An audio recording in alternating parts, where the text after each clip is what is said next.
Bonjour, bienvenue à cette nouvelle vidéo concernant les mesures de tendance centrale et les mesures de variabilité. Alors, les mesures principales de tendance centrale, nous avons la moyenne, la médiane et le mode. Et le rôle ici, c'est de synthétiser la série au moyen d'un petit nombre de valeurs caractéristiques.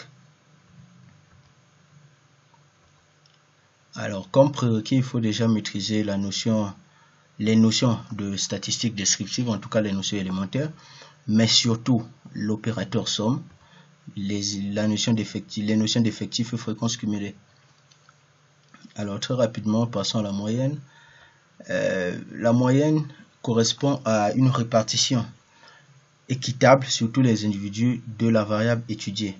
C'est-à-dire que c'est la valeur qu'aurait chaque individu si l'ensemble des données, donc la série statistique, était distribuée de manière équitable. Donc si chacun devait avoir la même part, la même valeur.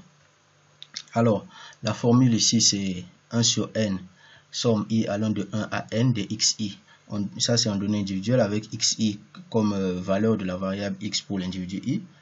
Et en données pondérées, c'est pratiquement la même formule, juste le ni ici qui s'ajoute, le ni qui représente donc l'effectif de la valeur xi. Et aussi la somme dont i varie de 1 à p, avec p bien sûr inférieur ou égal à n. Et remarquez donc que dans le cadre où p est égal à n, on se retrouve avec la formule en données pondérées car chaque ni ici vaudra 1. Et si chaque ni vaut 1, alors on se retrouve avec la formule en données individuelles. Alors on peut également utiliser les fréquences au lieu d'utiliser les effectifs. Donc on peut utiliser les fréquences et remarquez simplement qu'au niveau de la fréquence, de la formule avec les fréquences, la différence ici c'est que le 1 sur n disparaît parce qu'il est déjà pris en compte au niveau de chaque fréquence.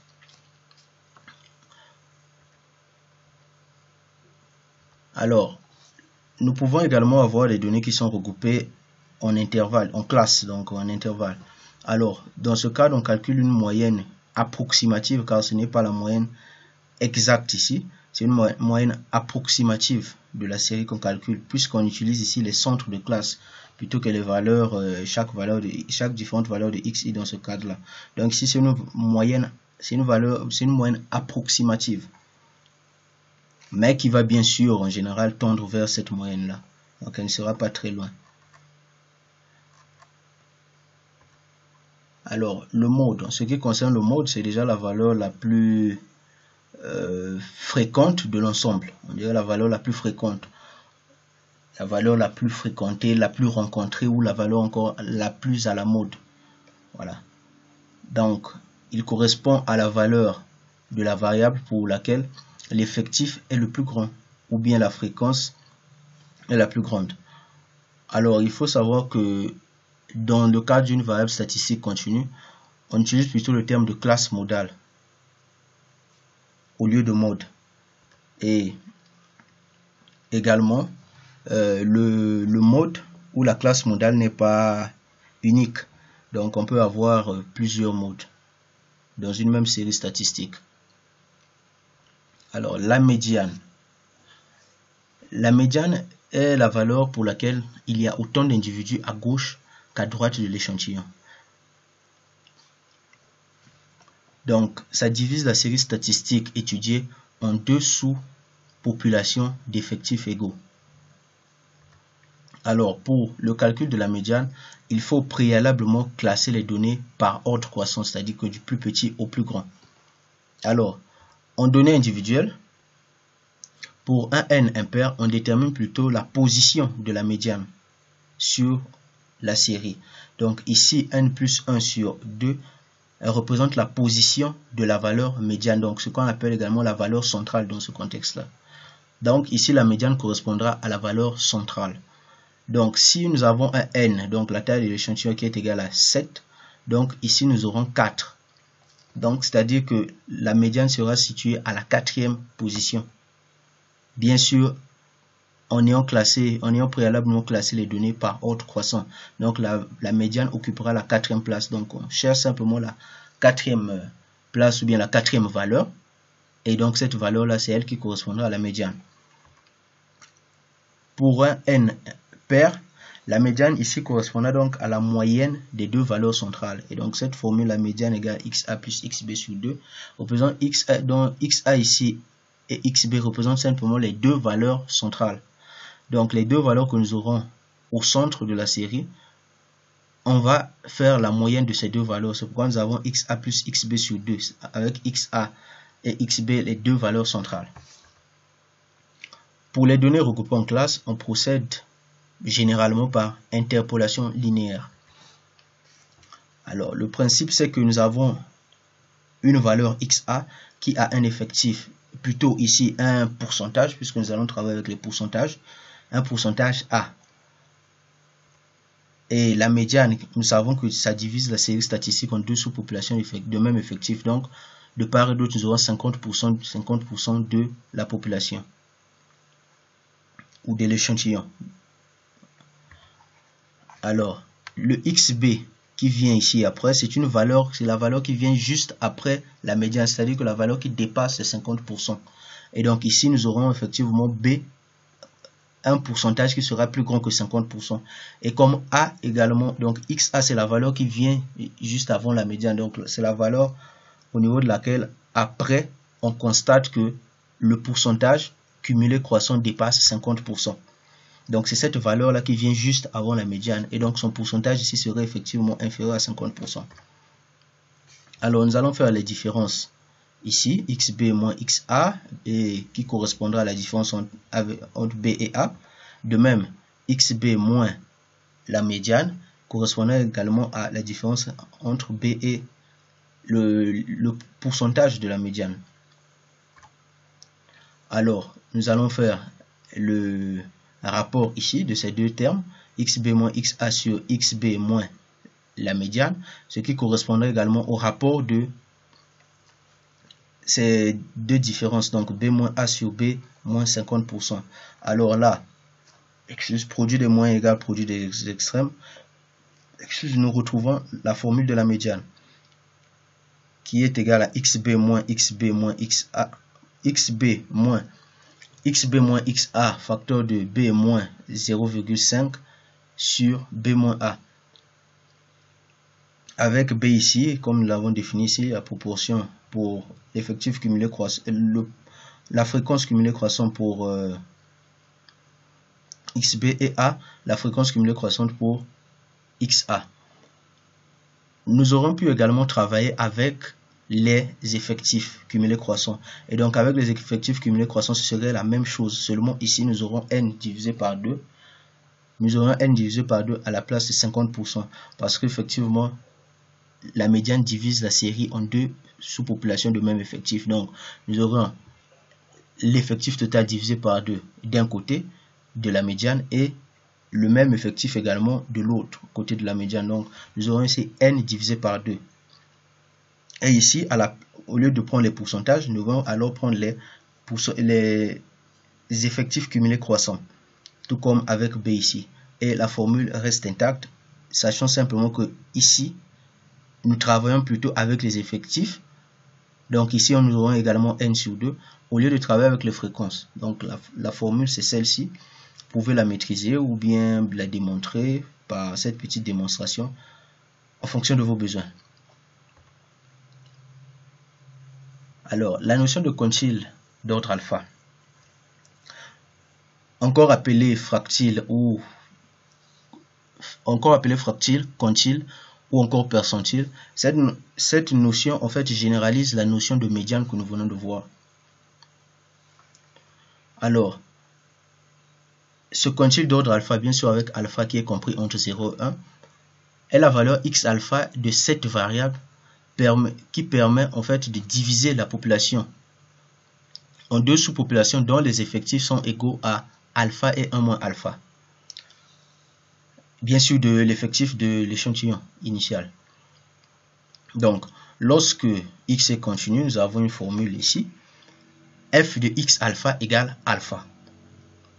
Bien, l'interprétation du quantile, de la notion de quantile, c'est que environ alpha % des observations ont une valeur inférieure au alpha IM percentile, donc quantile ou fractile, comme vous voulez.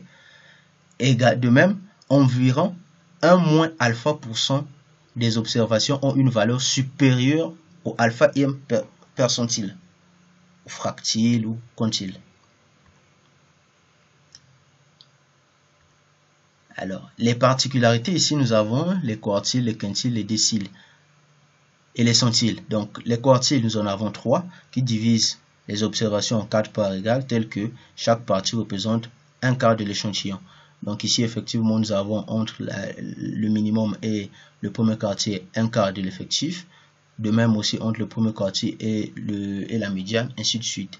Et donc ici, nous avons bien un demi de l'effectif et également ici un demi. Donc ça respecte bien la notion de médiane.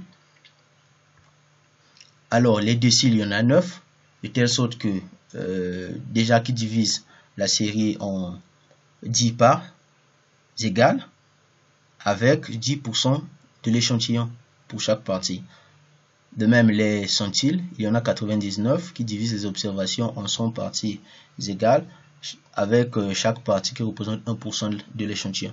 Il y a également ici la notion de quintile qui en fait divise la série en 4 parties égales de telle sorte que chaque partie représente 20% de l'échantillon. Donc c'est assez proche quand même de la notion de quartile. Alors, les mesures de variabilité. Les principales, puisqu'il y en a beaucoup, mais les principales que nous avons retenues ici sont l'étendue interquartile, encore appelé intervalle interquartile, la variance, l'écart type et le coefficient de variation. Alors, le rôle ici, c'est le rôle de ces indicateurs, c'est de mesurer la dispersion ou encore la disparité ou également la volatilité des données. Alors, l'étendue. L'étendue déjà est la mesure de dispersion la plus simple. Donc, ça mesure simplement la différence ou l'écart entre le maximum et le minimum de la série étudiée. Mais bien, en fait, qu'elle soit l'indicateur de dispersion le plus simple à calculer, l'étendue est très rarement utilisée seule parce que l'étendue ne tient compte dans son calcul que de 2 observations et donc est très influencé par ces 2 observations, ces 2 valeurs extrêmes qui sont le maximum et le minimum. L'étendue interquartile ou intervalle interquartile, c'est l'écart entre le 3e quartile et le 1er quartile. Cet intervalle sert à apprécier la dispersion des données, donc de la variable x. Donc plus l'intervalle interquartile est grand, plus on dira que la variable est dispersée. Alors, la notion de variance. La variance est sans doute avec l'écart type l'indicateur de variabilité. Donc, la plus utilisée avec l'écart type. Donc, c'est un indicateur que vous rencontrerez très fréquemment dans ce qui concerne la statistique et peu importe les domaines. Voilà, la formule de calcul ici, nous avons la formule en données individuelles et la formule en données pondérées. Alors déjà, la variance, c'est ici la moyenne des écarts des observations par rapport à la moyenne, donc des écarts au carré des observations par rapport à la moyenne. Donc c'est assez peut-être complexe à comprendre, mais bon. Ici, au niveau de la formule, donc, nous avons simplement 1 sur n somme i allant de 1 à n de xi moins x bar le tout au carré. Et c'est la même chose comme nous avons vu avec la moyenne.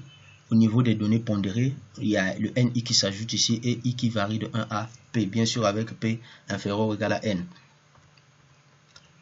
Alors, il y a une transformation aux formules de Koenig qui est celle-ci.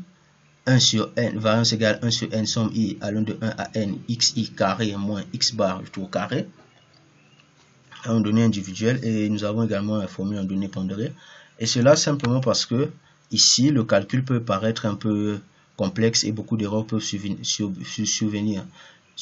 Donc on utilise souvent cette formule en ce qui concerne le calcul, mais bon, vous pouvez utiliser n'importe laquelle de formule, ça peut, nous aurons le même résultat. Seulement l'autre sera sûrement plus facile à manœuvrer, ainsi de suite, et l'autre pourra minimiser les erreurs de calcul. Alors le rôle de la variance, comme nous l'avons dit, c'est un indicateur de variabilité, donc ça sert à mesurer la variabilité, la disparité ou encore la volatilité des données. Alors, transformation de conique, déjà ici, il y a une façon assez courante de la maîtriser, simplement que la variance, c'est la moyenne des carrés moins le carré de la moyenne. On va retrouver la formule ici, on va bien le voir. Alors ici, pour démontrer la formule, nous avons cette formule, nous partons de la formule initiale, nous développons ce terme qui est au carré. Alors, l'opérateur somme, c'est un opérateur qui est linéaire, donc ici, il vient simplement multiplier ici, nous avons donc le résultat qui apparaît ici, 2 sur moins 2 sur n x bar, somme i allant de 1 à p, n i x i, plus sans oublier ce terme bien sûr, plus 1 sur n x bar au carré, somme i allant de 1 à p de ni. Voilà. Mais dans notre formule de la variance, avec la transformation de conique, nous savons que ce terme-ci, nous l'aurons à la fin, donc nul n'est besoin de le transformer encore.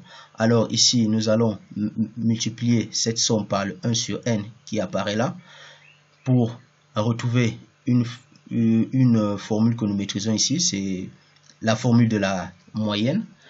Et ici également, nous avons x bar au carré sur n, somme i allant de 1 à ni. I allant de 1 à p de ni. Alors ce terme, on ne va pas le bouger. Il reste là. Nous savons qu'ici c'est la moyenne, donc on remplace par x bar. Et là, nous savons que la somme i allant de 1 à p de ni, c'est en fait n. Et donc là, nous réécrivons ici avec n. À partir de là, nous retrouvons ici déjà le terme moins 2x bar au carré plus x bar au carré. Et donc là, nous retrouvons la formule de la variance. Donc la formule de conique. Et donc cette formule ici nous dit que la moyenne, la variance c'est la moyenne des carrés, ici, c'est ça la moyenne des carrés, moins le carré de la moyenne qui se retrouve là. Donc c'est une façon assez courante de maîtriser la formule au cas où vous l'aurez oublié. Alors l'écart type. L'écart type c'est simplement la racine carrée de la variance. Aussi simple que ça. Le coefficient de variation, c'est le rapport entre l'écart type de la variable sur sa moyenne. Alors, en général, le coefficient de variation est une statistique utile pour comparer la dispersion de variables qui ont des écarts types et aussi des moyennes différentes. Alors, plus la valeur du coefficient de variation sera élevée, plus on dira que la dispersion autour de la moyenne sera grande. Nous sommes arrivés à la fin de cette vidéo. Alors merci de nous avoir suivis et merci également de vous abonner. La prochaine vidéo consistera à mettre en pratique ce que nous venons de voir parce que ça paraît assez théorique ici. Et donc prochainement nous ferons une vidéo qui consistera à mettre cela en pratique avec un logiciel. Alors merci de nous avoir suivis. À la prochaine.